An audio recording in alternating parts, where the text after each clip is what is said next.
Bismillahirrahmanirrahim. Assalamualaikum warahmatullahi wabarakatuh.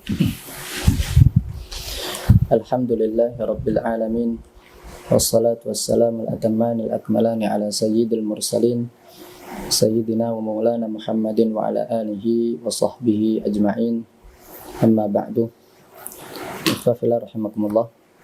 Alhamdulillah pada kesempatan kali ini kita bisa melanjutkan kajian kita pada kitab Matan Abu Syuja. Ini pertemuan yang kedua. Insyaallah hari ini kita masuk kepada matannya. Kita akan baca. Kemudian hal-hal yang penting untuk kami jelaskan, nanti insyaallah kami akan menjelaskannya. Tetapi sekali lagi penjelasan kami tidak akan panjang, hanya sekedar ringkasan saja, karena memang melihat kitabnya yang masih kitab untuk orang yang pertama kali belajar fikih. Jadi mungkin kalau seandainya ikhwah sekalian pengen mendalami tentang fikih madzhab Syafi'i, nanti bisa lanjut ke kitab selanjutnya apabila ingin pengetahuan yang lebih dalam.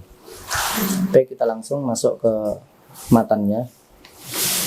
Qala al-musannif rahimahullah wa nafa'ana bihi wa bi'ulumihi fid dunya wal akhirah. Bismillahirrahmanirrahim. Jadi di sini Imam Abu Syuja memulai matannya dengan Bismillahirrahmanirrahim, dengan lafaz basmalah. Karena kita tahu hadis Nabi sallallahu alaihi wasallam, kullu amrin dibal la yubda'u bi bismillahi fahuwa aqta'. Segala perkara yang penting tidak dimulai dengan bismillah, maka dia aqta'. Aqta' artinya sedikit barokahnya. Oleh karenanya maka Al-Imam Abu Syuja berharap semoga matan yang beliau tulis ini mempunyai keberkahan yang banyak. Oleh karenanya maka di awal beliau memulai dengan Bismillahirrahmanirrahim.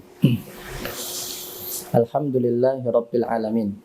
Alhamdulillah, adapun segala puji lillahi adalah tetap bagi Allah Subhanahu wa taala, Rabbil alamin, yang menguasai alam semesta.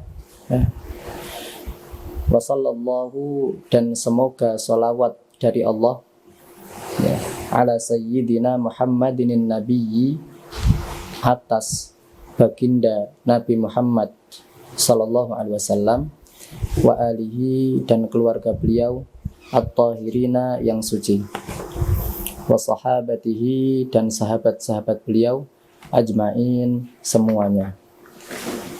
Jadi setelah penulis memulai matannya dengan bismillah, penulis kemudian memuji Allah Subhanahu wa taala. Setelah itu mendoakan semoga salawat tetap tercurah kepada Nabi Muhammad sallallahu alaihi wasallam. Kemudian di sini kalimat penulis wa sallallahu ala sayyidina Muhammadinin nabi. Jadi semoga salawat terus tercurah kepada Nabi Muhammad yang beliau itu nabi. Jadi an-nabi di sini na'at dari kata-kata Muhammad. Beliau tidak memilih kata-kata ar-rasul, tetapi memilih kata-kata an-nabi. Karena di dalam Al-Qur'an Allah Subhanahu wa taala berfirman, "Innallaha wa malaikatahu yusalluna 'alan nabi." Jadi di Al-Qur'an Allah Subhanahu wa taala juga memakai kata-kata an-nabi. Penulis ingin mendapat keberkahan atau berharap keberkahan sesuai dengan keberkahan yang ada di Al-Quran, maka lafadznya dimiripkan kepada lafadz yang ada di Al-Quran, yaitu memakai kata-kata an-nabi. Tetapi kalau dilihat dari segi makna, tentunya Rasul lebih utama daripada Nabi, ya. Walaupun ada beberapa ulama yang berbeda pendapat, seperti Imam Izzuddin Abdus Salam mengatakan Nabi lebih utama daripada Rasul. Tetapi pendapat yang rajih, yang kuat menurut jumhur ulama, Rasul lebih utama daripada Nabi. Tetapi kita tidak akan memperdalam masalah itu karena itu bukan mahal bahas kita atau tempat penelitian kita di pembahasan fikih kali ini. Baik. Kemudian penulis melanjutkan, sa'alani, meminta kepadaku. Siapa yang meminta? Ba'dul asdiqai, beberapa dari teman-teman. Hafizahumullah, semoga Allah menjaga mereka. Jadi hafizahumullah di sini kalau mau diartikan hafizah, menjaga, hum, akan mereka, Allahu, Allah Ta'ala yang maha tinggi. Ini khobar, tetapi maknanya insya. kabar, tetapi maknanya adalah doa. Maksudnya Imam Abu Syuja berdoa semoga mereka dijaga oleh Allah Subhanahu wa taala. Apa yang diminta dari teman-temannya Abu Syuja? Kata-kata teman ini para ulama kemudian membahas. Sebagian ulama mengatakan memang yang meminta kepada Imam Abu Syuja untuk menulis ikhtisar atau kitab matan Abu Syuja ini adalah teman-temannya. Tetapi sebagian ulama mengatakan bisa jadi yang meminta adalah murid-murid beliau. Kalau seandainya memang betul yang meminta kepada Imam Abu Syuja adalah murid-murid beliau, maka ini merupakan ketawaduan beliau. Beliau ya memberikan apa? Memberikan kata-kata, memberikan kalimat bahwa murid beliau itu seperti teman beliau, ya, menunjukkan ketawaduan beliau rahimahullahu taala. Apa yang diminta? An a'mala mukhtasaran, meminta kepadaku untuk mengerjakan mukhtasaran, yaitu ringkasan fil fiqhi, di dalam fikih, ala madhabil imam Syafi'i, di dalam madhab al-imam Syafi'i rahmatullahi ta'ala alaih, semoga rahmat Allah subhanahu wa ta'ala yang maha tinggi terlimpah atas beliau al-imam Syafi'i, waridwanuhu, dan keridhaan Allah subhanahu wa ta'ala terlimpah juga kepada al-imam Syafi'i. Fi ghayatil ikhtisar, fi ghayatil ikhtisar, yang mana ringkasan yang diminta kepada saya itu fi ghayatil ikhtisar, pada puncak ringkasannya, maksudnya benar-benar tidak memberatkan, benar-benar singkat sekali. Wa nihayatil ijaz, dan sampai akhir al-ijaz. Ijaz artinya katanya sedikit tetapi mewakili kaidah banyak. Jadi teman-teman Imam Abu Syuja atau murid-murid Imam Abu Syuja, sebagaimana tadi beberapa pendapat yang kita sudah kemukakan di awal, meminta kepada Imam Abu Syuja untuk menulis ringkasan di dalam mazhab Syafi'i, yang ringkasan itu benar-benar ringkas, tidak memberatkan orang yang baru belajar fikih, tetapi walaupun ringkas melampaui banyak kaidah. Walaupun ringkas melampaui banyak kaidah. Ini makna dari nihayatil ijaz. Ijaz artinya lafadz yang sedikit mewakili kaidah banyak. Yaqrubu, yang mendekatkan. Ini na'at mukhtasar. Yaqrubu, yang mendekatkan, alal muta'allimi, bagi orang yang belajar, darsuhu, mempelajarinya, wa yashulu, dan memudahkan, alal mubtadi'i, atas orang yang baru belajar, hifdhuhu, ya, apa yang memudahkan, apa? Memudahkan menghafalnya, yaitu memudahkan menghafal ikhtisar yang ditulis oleh al-Imam Abu Syuja. Wa an ukthira fihi, dan memperbanyak siapa saya fihi, di dalam kitab ikhtisar ini, maksudnya matan Abu Syuja, minat taksimat, dari beberapa pembagian-pembagian, wa hasril khisal, dan pembatasan terhadap masalah-masalah. Jadi di sini ada dua yang diminta oleh orang yang datang kepada Imam Abu Syuja. Yang pertama, membuat ringkasan di dalam mazhab Syafi'i, yang ringkasan itu mewakili banyak kaidah, satu. Kemudian yang kedua, meminta kepada al-Imam Abu Syuja untuk memperbanyak taksimat, pembagian-pembagian. Maka nanti kita akan dapati di kitab ini ada banyak penjumlahan yang dirangkum oleh al-Imam Abu Syuja. Misal beliau mengatakan pembagian air ada 4, ya. Kemudian sebelumnya air ada 7, ya. Tentunya pembagian ini sesuai dengan sisi masing-masing, sebagaimana yang nanti insya Allah dibahas. Nah, kalau ada pembagian semacam ini, biasanya mempermudah thalibul ilmi untuk menghafal. Kalau kita mendengar guru kita mengatakan rukun wudhu ada 6, ya, maka akan lebih mudah dihafal daripada kita langsung menyebutkan rukun wudhu ini, tidak dijumlah di awal. Lah, Imam Abu Syuja itu menjumlah di awal, mempermudah orang-orang yang ingin menghafal kaidah di dalam mazhab Imam Syafi'i untuk kemudian mendobitkan kaidah-kaidah fikih yang nanti insya Allah akan dibahas. Fa'ajabtuhu, dan mengijabahi. Fa'ajabtuhu, dan mengijabahi siapa saya, mengabulkan siapa saya, hu, akan penanya, akan peminta, ila dzalika, kepada itu, kepada keinginannya, yaitu membuat ringkasan di dalam mazhab Imam Syafi'i, taliban, dalam keadaan meminta siapa Abu Syuja, ya, litsawabi, pahala, ragiban, dalam keadaan berharap, ilallahi, kepada Allah subhanahu wa ta'ala yang maha suci dan maha tinggi fit taufiqi di dalam taufiknya lis-shawabi terhadap kebenaran. Innahu sesungguhnya dia siapa Allah alama yasha'u qadir adalah terhadap apa yang dia kehendaki qadirun mampu wa bi ibadihi dan terhadap hambanya latifun adalah maha lembut khabirun maha tahu. Ini muqaddimah yang ditulis Al-Imam Abu Syuja untuk mengawali kitabnya. Jadi di muqaddimah Imam Abu Syuja kita bisa ambil faedah bahwa latar belakang beliau menulis Mukhtasar Matan Abu Syuja ini karena permintaan dari teman-teman beliau untuk kemudian ringkasan fikih madzhab Syafi'i yang itu mewakili banyak kaidah tetapi dengan lafadz yang sangat singkat. Ini muqaddimah yang utarakan oleh Imam Abu Syuja di kitab ini. Kita lanjut sedikit. Qala al-musannif kitabu ahkamit taharati. Kitabu kita tahu i'rabnya adalah khabar. Mubtada'nya mahdhuf. Ya, takdir kalamnya adalah hada kitabu ahkamit taharati. Hada mubtada'. Ini adalah kitab ahkamit taharati tentang hukum-hukum taharah. Atau bisa jadi kita i'rabkan mubtada'. Kitabu ahkamit taharati hada mahalluhu. Ya, pembahasan tentang hukum-hukum taharah ini tempatnya.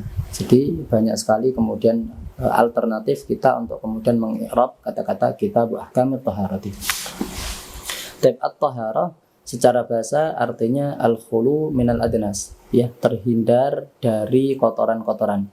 Baik itu kotoran yang nampak secara mata ataupun yang tidak tampak secara mata.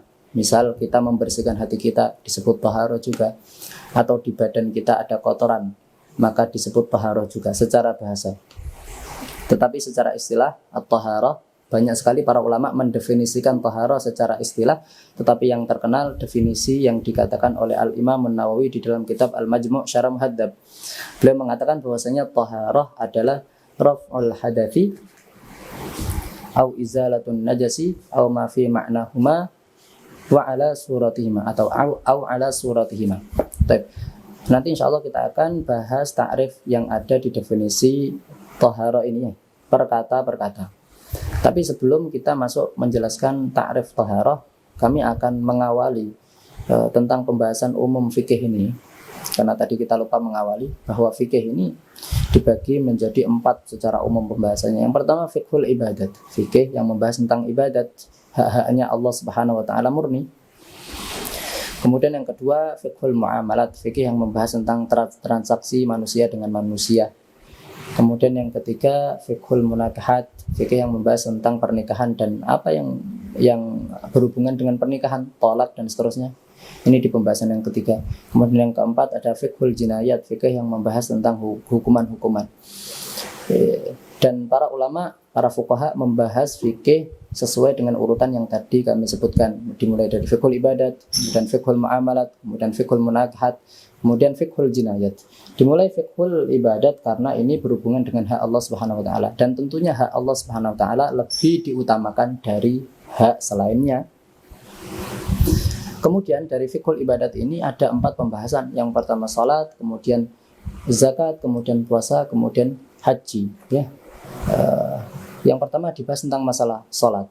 Tetapi pertanyaannya, kenapa di kitab-kitab fikih kok tidak langsung dimulai dari pembahasan salat, tetapi biasanya dibuka dengan pembahasan taharah? Nah, ini perlu kita jelaskan. Para fuqaha biasanya memulai dengan pembahasan taharah karena syarat sah salat diantaranya adalah taharah. Nanti insya Allah kita akan bahas syarat sah salat ada 4. Yang pertama at-taharah, suci dari hadas kecil ataupun hadas besar, ataupun suci dari najis. Ini semuanya taharah. Kemudian yang kedua menghadap kiblat, istiqbalul qiblah, ya. Kemudian yang ketiga satrul aurah, menutup aurat. Kemudian yang keempat dukhulul waqti, masuk waktu salat. 4 ini adalah syarat sah salat. Syarat sah salat yang paling utama adalah taharah. Oleh karenanya maka para fuqaha membahas di awal pembahasan fikih tentang kitabu ahkamit taharah sebagaimana yang dilakukan oleh penulis. Kenapa? Karena taharah adalah salah satu di antara syarat sah salat. Dan syarat itu harus disiapkan terlebih dahulu sebelum seseorang masuk kepada ibadah tertentu. Oleh karenanya maka di kitab fikih membahas tentang kitab ahkamit thaharah. Kemudian biasanya kitab ahkamit thaharah dimulai dengan pembahasan air. Kenapa? Karena syarat sah wudhu misalnya harus pakai air, yaitu air yang tahur, air yang suci dan mensucikan. Ini menuntut kita untuk kemudian belajar pembahasan tentang masalah air sebelum masuk ke pembahasan kitab thaharah, yaitu wudhu, mandi dan seterusnya yang nanti insya Allah dibahas. Ini pendahuluan yang kemudian penting untuk kita jelaskan. Baik. Ya, kita kembali ke definisi at-thaharah. Thaharah tadi raf'ul hadathi au izalatun najasi au ma fi ma'nahuma au ala suratihima. Saya akan artikan dengan bahasa Indonesia. Raf'ul hadathi artinya mengangkat hadath. Ya. Ini memasukkan wudu dan memasukkan mandi. Jadi wudu wajib dan mandi wajib itu adalah thaharah. Kenapa? Karena wudu itu mengangkat hadath kecil, kemudian mandi wajib itu mengangkat hadath besar. Dan kemudian izalatun najas, ya. Raf'ul hadath atau izalatun najas. Di ta'rif yang kedua, membersihkan najis. Membersihkan najis kita tahu semuanya, itu bagian dari thaharah. Kemudian au fi ma'nahuma, atau yang semakna dengan mengangkat hadath tetapi tidak mengangkat hadath secara hakikat, atau yang semakna dengan izalatun najas tetapi tidak izalatun najas secara hakikat. Definisi ini, potongan definisi ini memasukkan tayamum. Tayamum, apakah dia mengangkat hadath? Tidak mengangkat hadath. Buktinya kalau seandainya orang habis tayamum, belum sholat, kemudian ada air, apakah dia boleh sholat dengan tayamumnya atau harus pakai air? Jawabannya harus pakai air. Berarti ini menunjukkan tayamum tidak mengangkat hadath. Karena kalau seandainya ada air setelah dia tayamum, dia harus menggunakan air itu untuk wudhu. Berarti tayamum apa? Tayamum itu fi makna raf'il hadath. Dia tidak raf'ul hadath, tidak mengangkat hadath, tapi maknanya sama dengan mengangkat hadath, yaitu membolehkan sholat. Jadi au fi ma'nahuma, kata-kata au fi ma'nahuma ini memasukkan tayamum, yang tayamum itu bukan bagian dari mengangkat hadath, tetapi maknanya sama dengan makna mengangkat hadath. Kemudian makna izalatun najas, au fi ma'nahuma atau yang semakna dengan raf'ul hadath atau yang semakna dengan izalatun najas. Yang semakna dengan izalatun najas maksudnya adalah, contohnya adalah istijmar. Penulis ingin memasukkan istijmar. Istijmar artinya orang yang istinja atau cebok gitu ya, menggunakan hajar, menggunakan batu, atau yang semakna dengan batu yang nanti insya Allah kita akan bahas. Orang yang menggunakan batu untuk membersihkan kotorannya, apakah dia disebut membersihkan najis? Tidak. Kenapa? Karena masih ada bekas najisnya dia. Tetapi walaupun masih ada atharun najasa, walaupun masih ada bekas najis, dia boleh sholat dalam keadaan seperti itu, karena ini merupakan rukhsah dari syariat. Jadi istijmar, cebok menggunakan batu, ini bukan izalatun najasa, tetapi dia fi makna izalatun najasa, maknanya sama dengan izalatun najasa. Ya, diperbolehkan sholat, tetapi najisnya tetap ada. Buktinya kalau seandainya orang yang dia cebok pakai batu, kemudian dia jatuh ke air yang sedikit, maka airnya najis, karena orang tadi ada najisnya masih. Ya. Ini menunjukkan bahwasanya istijmar tidak izalatun najas, tapi dia fi makna izalatun najas. Dia maknanya sama dengan izalatun najas. Jadi kata-kata au fi ma'nahuma ingin memasukkan tayamum bagian dari thaharah, ingin memasukkan istijmar bagian dari thaharah, karena nanti dibahas di kitab thaharah ini. Kemudian aw ala suratihima, atau yang gambarannya sama dengan raf'ul hadath, gambarannya sama dengan izalatun najasa. Jadi ada 4 hal di definisi ini yang harus dijelaskan. Thaharah artinya mengangkat hadath atau membersihkan najis, atau semakna dengan mengangkat hadath dan membersihkan najis, atau yang gambarannya sama dengan mengangkat hadath dan gambarannya sama dengan menghilangkan najis. Maksudnya apa? Gambarannya sama dengan mengangkat hadath. Ini ingin memasukkan wudhu sunnah. Wudhu sunnah itu apakah bagian dari toharoh? Ya, bagian dari toharoh. Apakah wudhu sunnah mengangkat hadas? Tidak, karena dia tidak punya hadas. Mau diangkat apanya? Dia tidak punya hadas aslan. Secara asal dia ini tidak ada hadasnya. Ya. Apakah dia fi makna raf'il hadas? Maknanya sama dengan raf'ul hadas? Tidak juga, ya. Tapi dia apa? Ala surati raf'il hadas. Ya, bentuknya sama dengan bentuk wudhu wajib. Ya, maksudnya apa? Maksudnya orang yang wudhu sunnah kalau seandainya tidak mencuci muka juga tidak sah wudhu sunnahnya. Berarti gambarannya sama dengan gambaran wudhu wajib atau tidak? Nah, gambarannya sama dengan gambaran wudhu wajib. Begitu pula mandi sunnah, seperti mandi sebelum berangkat salat Jumat. Ini juga bagian dari toharoh. Apakah mandi sebelum salat Jumat dalam keadaan dia tidak berhadas? Dia wajib? Tidak, sunnah. Ya. Apakah dia mengangkat hadas? Tidak ada hadas sama sekali di dirinya. Tetapi dia ala surati raf'il hadas. Gambarannya sama dengan gambaran orang mengangkat hadas. Ini sesuatu yang gambarannya sama dengan gambaran mengangkat. Gambaran sama dengan gambaran gambarannya sama dengan membersihkan najis. Maksudnya penulis ingin memasukkan mencuci kedua bagi orang yang mencuci najis. Misal saya kasih contoh, tangan saya ada najis, maka wajib dicuci atau tidak sebelum sholat? Wajib dicuci. Cucian yang pertama, najisnya hilang. Najisnya hilang berarti dihukumi di tangan saya sudah tidak ada najis. Tetapi para ulama mengatakan sunnah mencuci lagi satu kali lagi, kemudian mencuci lagi satu kali lagi sehingga jadi 3 kali. Cucian yang kedua, apakah disebut membersihkan najis? Tidak, karena tidak ada najis sudah, tetapi masih sunnah.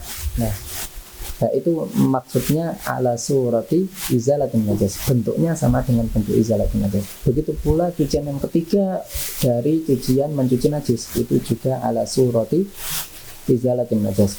Gambarannya sama dengan gambaran apa? Gambaran mencuci najis, tetapi bukan hakikatnya mencuci najis karena memang tidak ada najis. Jadi ini ta'rif taharah. Mungkin bagi orang-orang yang baru pertama kali belajar fikih, ta'rif ini agak susah. Tetapi kalau seandainya nanti kita sudah bahas setiap pembahasannya, misal seperti wudu, mandi wajib, kemudian izalatun najasah, tayamum, istinja dan seterusnya, maka nanti ta'rif ini akan jelas. Kami ulang lagi secara cepat, secara ringkas, bahwasanya taharah secara istilah sebagaimana yang didefinisikan oleh Al-Imam An-Nawawi di kitab Majmu' adalah raf'ul hadas, mengangkat hadas, untuk memasukkan orang yang wudhu wajib karena dia mengangkat hadas kecil, dan untuk memasukkan mandi wajib karena dia mengangkat hadas besar.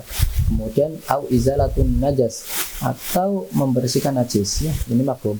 Dan au ma fi ma'nahuma, atau yang semakna dengan raf'ul hadas, semakna dengan izalatun najas, ingin memasukkan tayamum dan ingin memasukkan istijmar karena dua-duanya bagian dari at-taharah.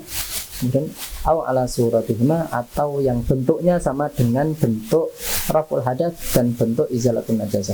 Ini ingin memasukkan tohara-tohara yang sunnah, wudhu sunnah, mandi sunnah, kemudian mencuci najis sunnah. Maksudnya mencuci najis di kali yang kedua dan di kali yang ketiga setelah najisnya sudah hilang.